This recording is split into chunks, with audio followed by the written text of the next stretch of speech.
Melanie and I have come a long way from me chasing her down for interviews on John's show to producing a podcast series together that has actually done phenomenally well. As of today, we've had 21,000 people listen to Never Wait for Just shows you that there's an incredible gap in the market for women's health education that clearly is lacking. So it's been a big privilege to work with Melanie on that project, and one that I'm very proud of that we put together, and I'm very fortunate to have been a part of. So thank you for that. And then I had the privilege of meeting Riki recently, who really is a game changer in the women's health space, both locally and I think across the board most recently. So thank you very much for joining me this evening as well. Thank you. I've prepped several questions, but this is a collaborative space, so I think we can just fire off a few, we'll see where it goes, and if you really have a burning question, pop up your hand. Otherwise, we'll leave some space at the end of the discussion for questions. There also is no such thing as a silly question. All questions are welcome. Questions from men are welcome, questions from young, old, everyone. Please just fire them away. Melanie, I'm going to kick it off and ask you to take us back to the beginning. You quote, or I quote, you say the dam walls came crashing down on one particular day. And then through your entire story from discovery into the moment where your family vet looked at you and said, everything's not so okay, you've just gone through a huge trauma. Can you take us through that? Trust the vets, right? So it was 2.5 years ago, it was June 2021, and I just went for my normal gynecological checkup, which I've done every year since I've been at home. And I don't know, it was funny, I even that morning said to my daughter, because we shared a gynae, I said like, I'm going to see the gynae today, and she went, oh, say hello. As I said it, I thought, I feel like nervous. And, I mean, come on, you know, at my age, like I say in the book, my vagina is basically public property. I've had 2 children, I've been to gynaes every year, you know, like, come on. Anyway, but maybe I had a bit of a foreboding that something was going to happen. Regular gynae didn't have any symptoms of discomfort or anything. She was doing an ultrasound, and then suddenly we were chatting about our mothers, and suddenly she went dead quiet, mid-sentence. And I saw her leaning into the screen, and she said in Afrikaans, "Wat gaan hier aan?" And I was like, what, you know? And she put the machine off, and I'm sure those of you who've ever had bad news from a doctor knows the energy in the room changes. It's as if it suddenly gets cold. Isn't it amazing? It just like, and she looked at me and she said, can you quickly run up and do some bloods for me? And I said, sure. She's in Christian Barnett, so the pathologist is upstairs. And I said, sure, but what are you looking for? And she looked at me and she said, cancer. And I was like, what? And it was literally like, you know, the dam wall sort of started to crack, and it felt like it was going, I felt like the little boy in the dike, you know, and it just went faster and faster, and I couldn't control it anymore. So she said that she could see there was something growing on an ovary. It wasn't there a year ago. And of course, by the time I got to the lift, I kept saying to myself, I can't have cancer, I'm too healthy. Come on, this is ridiculous. I had no symptoms whatsoever. But of course, now I'm standing waiting for the lift doors to open, and I'm Googling, you know, ovarian cancer, which you should never do, because especially around ovarian cancer, we'll talk about that, it's not good news, right? Very rarely is it good, I mean, it isn't good news ever, but it's a difficult one. And, you know, and then the tumor markers came back 3 days later, and it was elevated.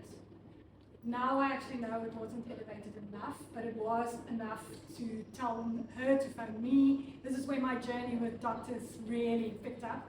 She phoned me and said, yeah, no, definitely, I've already spoken to a gynecological oncologist. And I was like, what? And he said, you'll definitely need a hysterectomy. And I was like, hang on, he hasn't even seen me. Why? What? You know? But he's on holidays for the next 2.5 weeks. He'll see you when he's back, you know, that kind of thing. And I was like, no. So I then spoke to my daughter's surgeon, and I said, can we not at least just do a CT scan? He said, absolutely, let's do the CT. But you know, now you're on that train that picks up speed, you know, and you lose your control because now it's in a medical, it's just a train that picks up speed. To make a long story short, the CT scan showed a mass, which wasn't fluid filled, which I know Riki can tell you that's where they get very nervous, because it's fluid filled one shows a cyst, which is usually okay. but it was a hard mass, so they didn't like that, and it was very big. Turned out to be the diameter of a credit card. So imagine not feeling that. I was totally amazed by that. And then they referred me to another gynae who then did an ultrasound, said, oh, he wasn't sure, he thinks he's seeing more stuff. This is above his pay grade. Referred me to the head of gynecological oncology at Tafelberg. Saw me the next morning, also never good if a doctor's willing to see you that quickly, and said, looked at me, looked at everything, said, look, it's a 70-80% chance that this is cancer, we need to do a radical hysterectomy, we need to do it fast, you know, this needs to happen right now. So 2 days later, I had the hysterectomy. I was very thankful that the results came out very quickly. In the state sector, I think it could take 6 weeks for you to get the results. Mine came in within a couple of days, and it was benign. Wow. But so, phew. But then the journey really started, because then I had to heal from this very big operation, because it was a radical hysterectomy, which you can explain better than I can. But it, you know, they took out the cervix, the uterus, obviously, the ovaries, some ligaments, and a piece of what's called an omentum, which is your a fatty layer that hangs over your internal organs, where cancer cells love to go and hide. So they take that, and this was not all preemptive. And the reason why they do that is they don't, if it is cancer, and the labs, they can only figure that out in the lab, then they don't want to have to go back in 2 days later and cut you open again, right? So then I had to heal, and then I had to deal with so many things. Of course, I was super thankful that it wasn't cancer, but then I had to deal with the fact that they now removed all this massive operation, and now it wasn't really necessary. It could have just removed an ovary, right? The growth had to come out. It was too big. It was putting pressure on other organs, which, by the way, was so interesting, because I kept saying to the doctors afterwards, how is it that such a big thing can grow in my abdomen and I have no symptoms, right? And it was explained to me that as women, our organs are super polite. That our organs assume that it's a pregnancy, and so it makes space. It just like moves away for this thing to keep on growing, right? I was like, go figure, even our organs are too polite for our But then I had to heal, and also psychologically to heal. And something I will talk about a bit more, I'm sure, later on, is the fact that you know, the doctor said 6 weeks. That's what the surgeons will tell you. 6 weeks, and you should be. I was told first week you'll be in bed, second week you'll be on the couch. It was a male surgeon, and then he said, and third week you'll be back in the kitchen.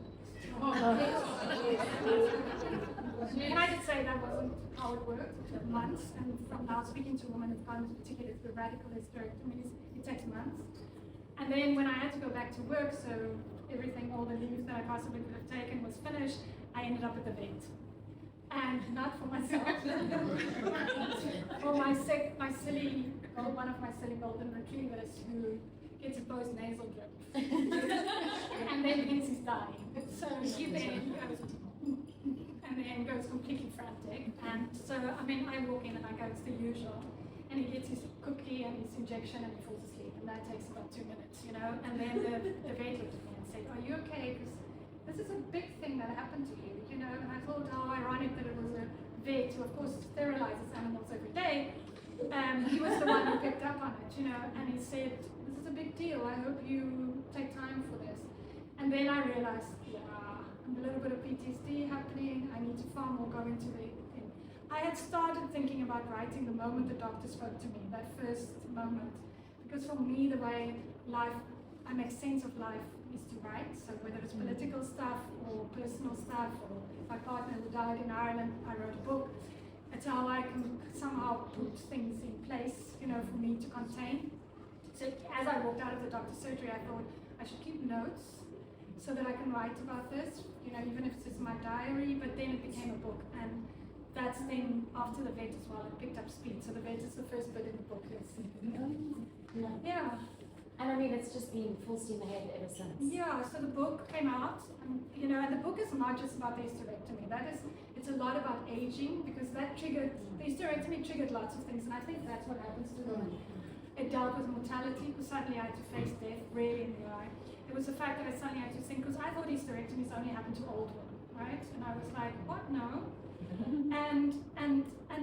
But I mean, I'd already gone through menopause, so that at least I didn't go into surgical menopause, which is a nightmare for women, especially if they can't use HRT then. And so the book is about a lot more than just the hysterectomy. The hysterectomy is the trigger. But then the book finished, and then I was like, okay, I'm not done. And by that stage, then I started looking at all these Facebook groups where thousands, tens of thousands of women are talking to one another about the hysterectomies. And I realized that there was a need, a massive need here for women to have access to more information. Nicola and I then did the podcast, which is that's very different. It's interviews with doctors, medical professionals, physios, sex therapists. Most frequently asked question: when can I have sex again? There's pelvic floor experts, Physiotherapists. one about with partners. And what Nicola didn't say is that 21,000 downloads. It's in places like Bermuda, Fiji, Antigua. It's all over the world. Almost South America, quite a few, So it shows you it's a broader question. Yeah. I think one of the gripping moments when you approached me to do it, you said that the account that you got post-surgery was longer than the care form post-surgery. Longer than the, this is what you should do after you've had this very big surgery. Oh, but here's the account that's 4 pages long. Yeah, it was the payment instructions, and if your medical aid doesn't pay out, are you on a gap cover, this is what you'll owe the surgeon, sign that you are legally responsible. That was a page and a half. The what do you call them, the release notes? Yeah. The discharge notes, the discharge, what to do, was half a page. And when I got that, I actually said to the doctor, I actually said to the surgeon, there's something wrong here. Like, this is what I got about the money, and this is what from your office, and this is what I'm getting about. Which was basically, if something smells fast. But we also had it after hours, so do it in office hours. And if you bleed, and it's a lot, then maybe go to hospital. That is bottom line. And if you really sore, take some more meds, painkillers, that kind of thing. So I think that was what I also realized that was such a big need, and why I'm so happy with somebody like you. And I want to move over to Riki and ask Riki, before we speak about the different types of hysterectomies and treatment, care, etc., please can you tell us more about the work that you do at your clinic, because I think it's incredibly impactful. So it's exactly like Melanie said, is that little bit of information you get after you've had your procedure, whether or not it is a hysterectomy, if it is after a cesarean section, after having a DNC, after a miscarriage maybe, that little bit it's this much. And ladies are just left with it. So the Well Women's Clinic was born in 2016 here in Summerstown because of that need. Because there was lots of ladies asking questions and that they just couldn't approach the gynaes, or the gynae wasn't available, or they came back and sat in front of us and just said, what now? So that's where it was born, and to not just have ladies that talk about perimenopause, but ladies that need, to just talk about, I'm going through this, what is this? What am I supposed to experience? And because their gynae would say, oh, A, B, and C, and we found that every lady has different symptoms, and that how they go through it is different. It's something that would bother one lady would not, bother someone else. So we wanted to create a space where they can come and sit after being at their gynaes, or after having surgery, or never been to a specialist, and just where do I start? Yes, right. And that's why we were there. And just if everything's fine, also just to I need my pap smear, but I don't want to go to my gynae. I'm gonna, it's so silly. I just need my routine check. Would you mind doing that? And there wasn't a female GP doing that. And my colleague in the practice just said, please, I can't be. He's been in practice for 25 years, and he also plays the organ in church, and he said that it's a bit awkward if you don't do the pap smear the Friday and the Sunday, you're like seeing that's where they go. And it's just been growing with not just like the primary chicks, but also just young ladies that just want to talk about I'm 18 and I am in a relationship and I need contraceptive, but I can't talk to my mom. So just to kind of chat and see what's out there, and just have someone to just say, listen, okay, this is the good, the bad, and the ugly of can't do it. So that's where it was. We've got a grand plan of taking over a whole lot of golden arrow buses one day and just having these mobile clinics that go around communities. And I think in this room we can make it happen. We're really doing what we're stealing your idea. Oh, go for it! Go for it! I want to be on that bus though. You are chairing that bus. I hope you know. Quickly, not all hysterectomies are the same. Melanie had a radical hysterectomy, full shop, everything sort of removed. What are the different types briefly, just before we So it also depends on why you're having the hysterectomy, what type of hysterectomy. If it is something, if we think about the anatomy, and it's actually ladies know very little about the anatomy. So, and often they would come back and say, I had a hysterectomy, but I'm like, okay, what did they take? I don't know. You tell me. And to say, so the hysterectomies would be if it is, you would have the root that we do it, so is it abdominal? These are usually for if they either had to take it out quickly, it was a massive bleed, and there was no time for the fancy little laparoscopic type of way. So it can be abdominal. If it's more planned, then it can be vaginal, or these days they can also do, that's now picking up speed. It's been around for quite some time, only in South Africa recently, where they do laparoscopic, so little keyholes. So again, it's the type of the route, how you go in, and then it's the reason for having it. And for instance, like Melanie had this tumor sitting there, and it's big, where they don't know what they're going to find, so they need to take out everything, and everything means we go from the cervix, we take the uterus, we take the little tubes, and we take the ovaries. But with that, because there was the potential risk of this tumor, this growth being cancerous, is that you do not want to leave anything behind that can start up again. So you would also take the omentum. So that's fatty tissue. It's like a net. So it almost tries to safeguard the rest of your body. So that would be absolutely valid for hysterectomy. Then you would just have someone that you would have just taking out the uterus. So you would leave the ovaries, leave the tubes, and then you also get a cervicectomy where the ovaries, the tubes, the uterus is left, but they take out the cervix, and that would be because there was primary there was the problem, and they could save the rest. But what we found is that it was interesting while I was reading Melanie's book. My surgeon brain was thinking, yes, growth.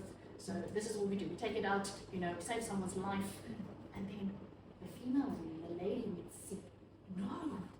Why isn't there more, like you mentioned, why is there not more research done about how we can see exactly what this is and save ladies from having a radical hysterectomy, taking out everything, and then having, instead of just taking out. So there's different types, and like I said, different ways that we take it out. And it also, and unfortunately, most surgeons will not inform ladies on what they're taking. So, for instance, doing a pap smear, and someone would say, I don't know if I still need a pap smear. I had a hysterectomy, do I need one? I'm like, well, is your cervix still there? Because that's why we do a pap smear. And they'd say, and then we would still say, okay, you know what, let's go have a look, see what was done. What's left behind? Yeah. A lot of the short talk, lack of this education is surrounding the stigma and the silence that's about, surrounding women's health. Melanie, you speak of a moment where you encountered someone I think in the shops, and they asked how you, and you said you'd had a hysterectomy, and they said, me too, I've also had a hysterectomy. I think it was interesting to me, but so I'm often asked, I know you asked me that as well, what is the biggest sort of misconception with hysterectomies that I've now, having worked with this for 2 years, not in a medical sense, but in a sort of women's sense. I think it is that it's not a big deal. But, that doctors do it fairly routinely, and I've been told that it's the biggest routine operation that doctors still do.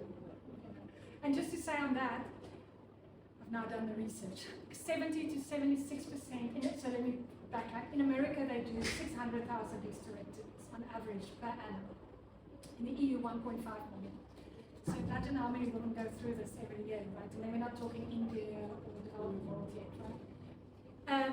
But in America, 600,000, of which 70 to 76% of those hysterectomies, in very careful research, do not meet the criteria of an expert panel for hysterectomies.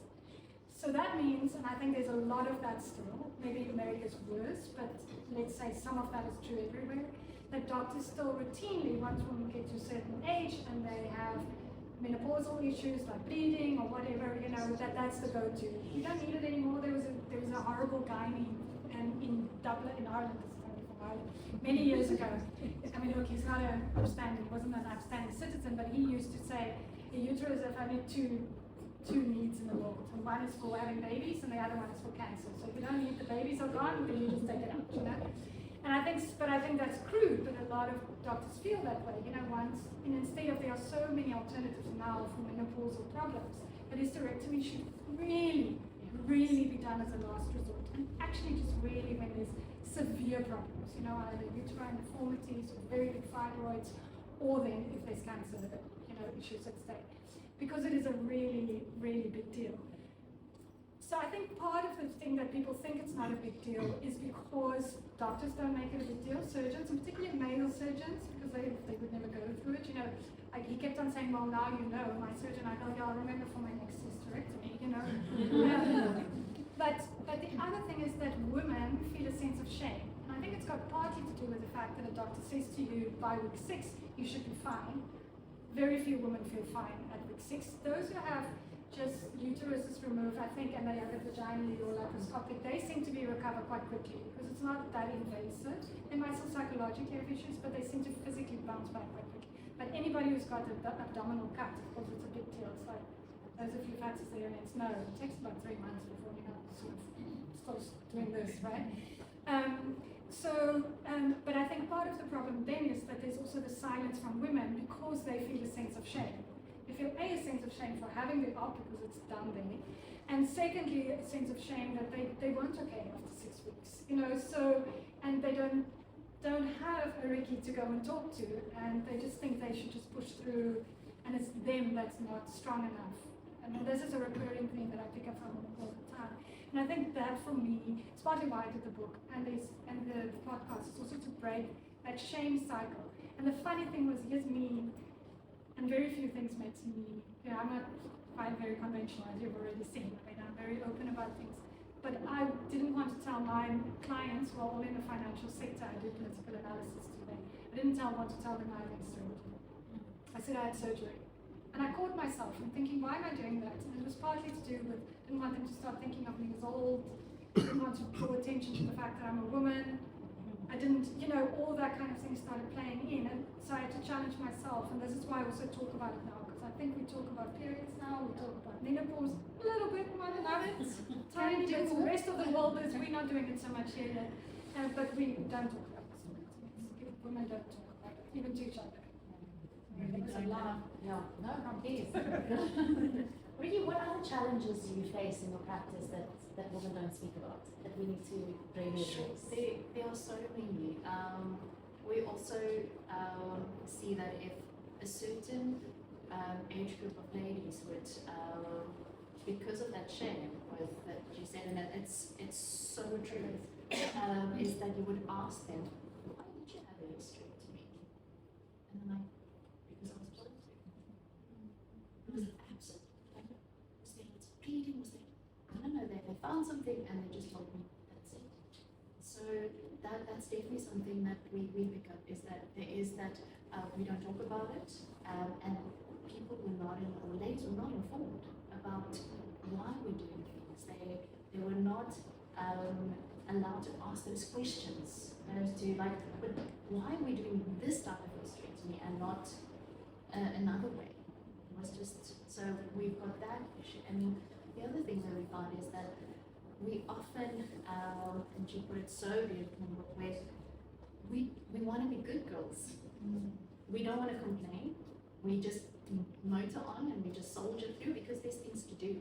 If I don't do it, then everything's just going to stand still. So I have to get up. I have to, you know, I'll take a med, but there's stuff to do. I need to get back to work. I need to look after my family. I need to get the kids to school. So that is also something that we've seen a lot of ladies almost pushing it too much because they need to be back in that role, and we need to be good girls, we need to be super a lot.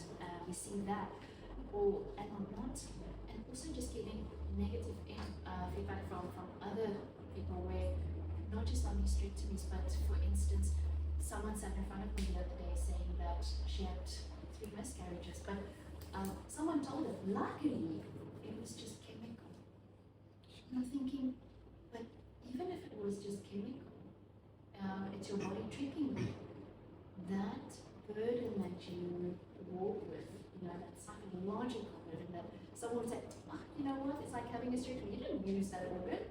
But it's, if it's giving you trouble, whip it up. It's still an organ. It's still a pregnancy. It's still, so that is where ladies just have to just bear with it and move on, and not given that time to heal, or that sympathetic ear to like, I'm so sorry about your miscarriage. Even if it was chemical, it's that burden that you carry with you, that what was wrong, I couldn't know. So that I think just being nicer to our fellow ladies, but also the other thing that we see is that if ladies would go to their gynaes, have everything done, and not having that, like I said, that information afterwards, or what am I supposed to expect a year later? Am I going to enter into menopause if my ovaries? Can we chat about HRT? So that's some of the challenges that we see a lot. I think this is where we can also speak about women's relationship with pain. Oh, And our pain thresholds are anatomically apparently a whole lot higher. Melanie, I think I want to ask you to actually read this section of your book, if you don't mind. There's a part, I think, on page 15, where you speak to how the medical world looks at women's pain.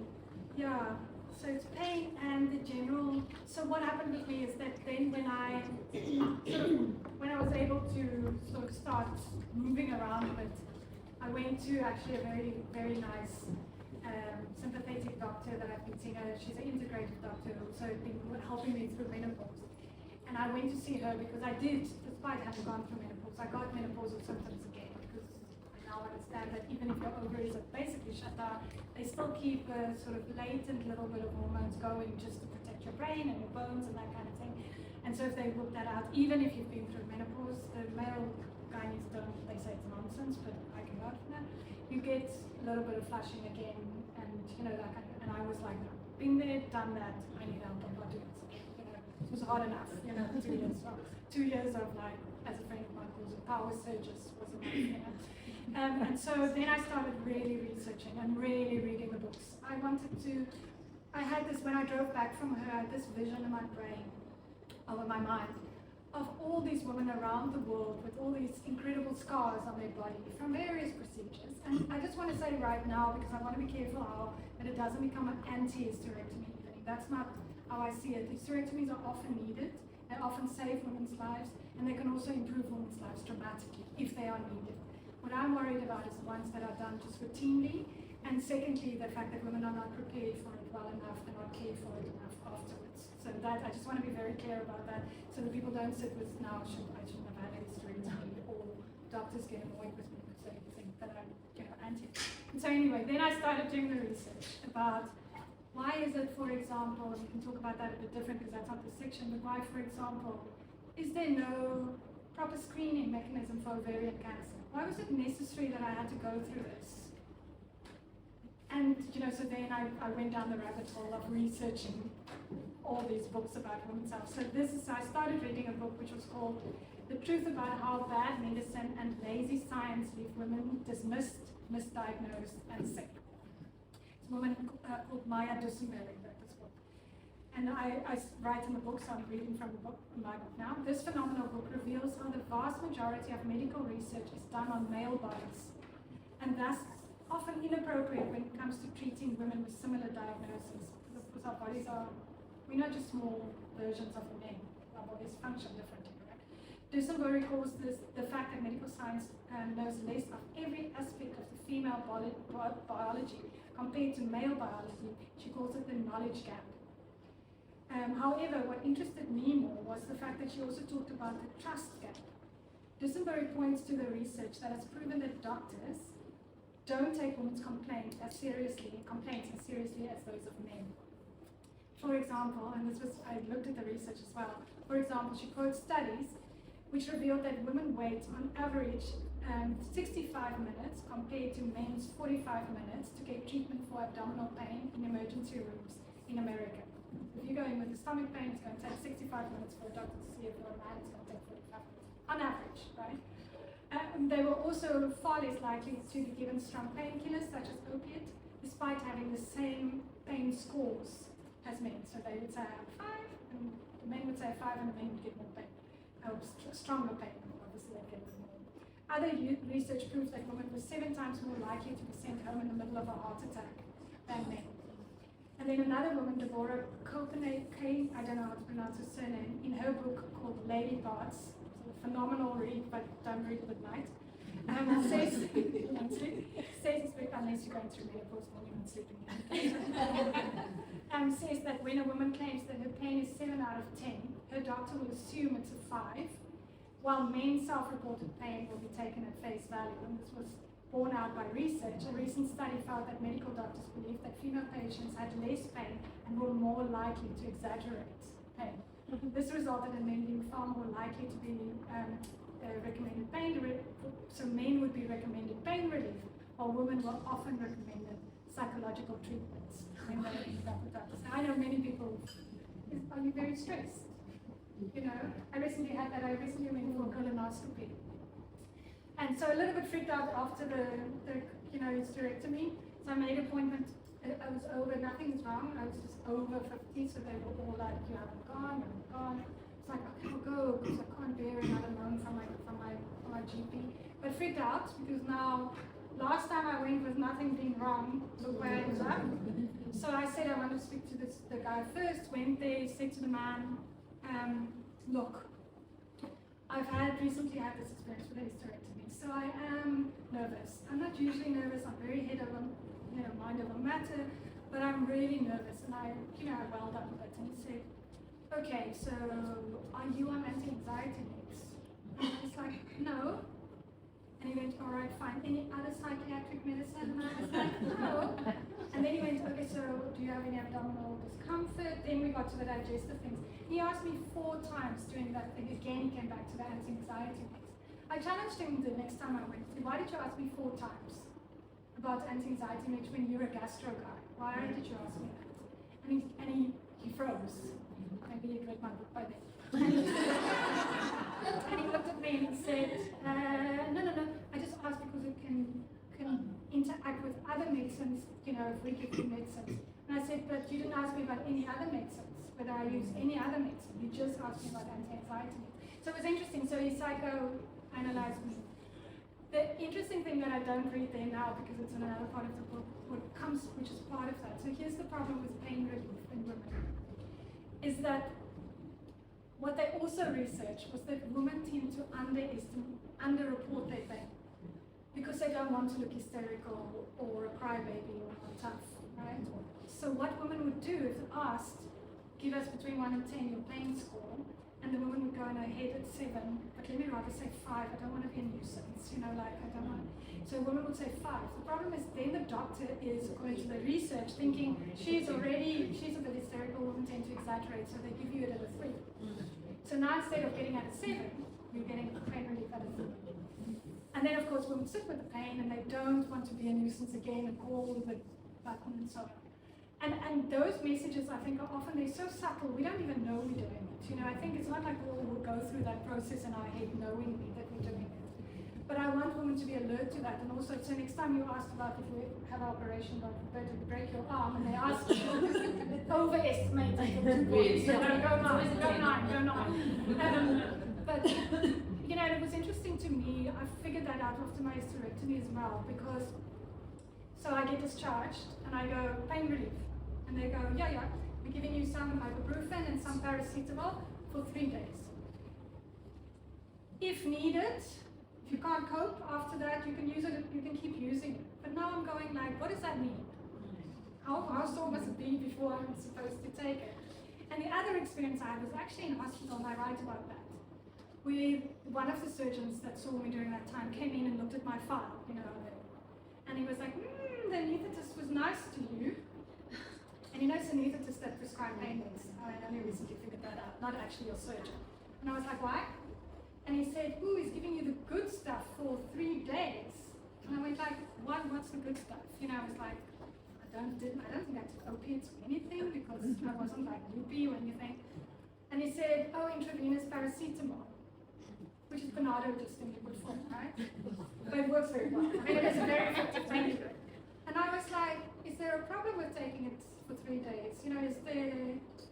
And he said, no, it's super safe. It's a lovely way of managing pain. I said, so what's wrong with having it for 3 days? And he said, well, we just usually give it for less. We don't think it's necessary to. And the interesting for me was I've got a cut that's 20 centimeters long on my stomach. That's gone, you've ripped out every organ. And I have to say thank you because you're doing me a favor for giving me 3 days of intravenous paracetamol, right? And I actually I think by that stage she was getting tired of me, but I was like saying that, as he walked out the door, I was like, just as a matter of interest. And he said yes. And I said, like, how long do you give intravenous for men when they have prostate ops?